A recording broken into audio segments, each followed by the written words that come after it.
আল্লাহর একবার জিজ্ঞেস করলেন, আল্লাহ মাইয়া কুনু জালিসি ইয়াউমাল কিয়ামা, আল্লাহ আমার সাথে কিয়ামতের দিন জান্নাতে সাথী কে হবে? আল্লাহ বললেন, জালিসুকা ফিল জান্নাতি জাজ্জা, তোমার সাথী হবে কিয়ামতের দিন বিচার শেষে জান্নাতে যখন ঢুকবা, তোমার সাথী হবে একজন কসাই। কসাই চিনেন? কি করে? গোশত কাটে। সাইয়েদনা মুসা আলাইহিস সালাম অবাক হলেন, ঘটনা কি? কসাই, আমি হইলাম নবী আর আমার সাথে জান্নাতে থাকবে? হাউ কাম ইটস পসিবল, এটা কিভাবে সম্ভব? আল্লাহ বললেন, নিজেই দেখে আসো এটা কেমন কসাই। সাইয়েদনা মুসা আলাইহিস সালাম ছদ্মবেশে কসাইয়ের দোকানে দাঁড়িয়ে রইলেন। দেখলেন স্পেশাল বিশেষ কোনো আমল নাই, কসাই শুধু গোশত কাটে, গোশত বিক্রি করে। দিন শেষে দোকান বন্ধ করে প্যাকেটের ভেতরে গোশত নিয়ে বাড়িতে রওনা হয়েছে। বাড়ির ভেতরে ঢুকে যাওয়ার পর সাইয়েদনা মুসা আলাইহিস সালাম ঘরের দরজার কড়া নাড়লেন। কসাই বলে, মান আনতা, তুমি কে?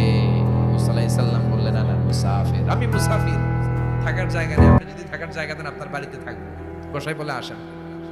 সাইয়েদনা মুসা আলাইহিস সালাম ঢুকলেন। কসাই বলে, এই ঘরে একটু থাকেন, ওই ঘরে আমার একটু কাজ আছে। মুসা আলাইহিস সালাম বললেন, যান, কাজ সেরে আসেন। মুসা আলাইহিস সালাম খেয়াল করলেন ওই ঘরে মাচার উপর থেকে বয়োবৃদ্ধ এক নারীকে তিনি নামিয়ে গোসল করালেন, টাওয়াল দিয়ে গা মুছিয়ে দিলেন, নতুন জামা পরিয়ে দিলেন। এরপর দোকান থেকে আনা সুন্দর গোশতের টুকরাটারে নিজ হাতে কেটে রান্না করলেন। তারপর রুটি বানালেন, আর গোশত আর রুটি হাতে নিয়ে ওই মহিলার মুখে তুলে দিচ্ছেন। মহিলা খাচ্ছে, খায় আর বিড়বিড় করে কি যেন দোয়া পড়ে। সুবহানাল্লাহ পড়বেন না? ওই মহিলাকে খাওয়ানোর পরে কসাই সাইয়েদনা মুসা আলাইহিস সালামকে মেহমান হিসেবে খাবার নিয়ে আসলেন। বললেন, ও পথিক, খাবার খান, সকালবেলা আপনিও চলে যাবেন, আমিও যাব আমার দোকানে, খেয়ে আপনি ঘুমিয়ে পড়েন। মুসা আলাইহিস সালাম বললেন, ততক্ষণ পর্যন্ত তোমার আনা খাবারে আমি হাত দিব না, যতক্ষণ না তুমি বলবা ওই মহিলাটাকে। কসাই বলে, হাদিহি উম্মি, এটা আমার মা। হাদিহি উম্মি, এটা আমার মা।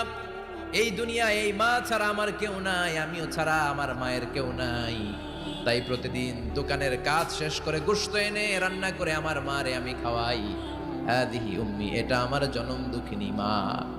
সাইয়েদনা মুসা আলাইহিস সালাম, বুঝলাম তোমার মা, কিন্তু তুমি যখন রুটি তোমার মায়ের মুখের ভেতরে তুলে দিচ্ছিলে, তোমার মা বিড়বিড় করে কি যেন পড়লো, কি পড়ে তোমার মা? কসাই বলে, আমার মায়ের একটা পাগলা দোয়া আছে। কি দোয়া? আমি জানি কশিন কালো এই দোয়া কবুল হবে না। আবেগের বশবর্তী হয়ে প্রতিদিন আমার মা আমার খেদমতে আমার উপর এত সন্তুষ্ট হয়ে যায়, এত খুশি হয়ে যায়। আমার মা প্রতিদিন বলতে থাকে, আল্লাহুম্মা জাআল ইবনি জালিসা মুসা ইয়াউমাল কিয়ামা। ও আল্লাহ, আমার ছেলের খেদমতে আমি এত সন্তুষ্ট, আমার ছেলের উপর আমি এতটাই রাজি খুশি। শুনেছি এই জামানার সবচাইতে বড় পয়গম্বর, বনি ইসরাইলের সবচাইতে বড় নবী, ওই নবীর নাম নাকি মুসা।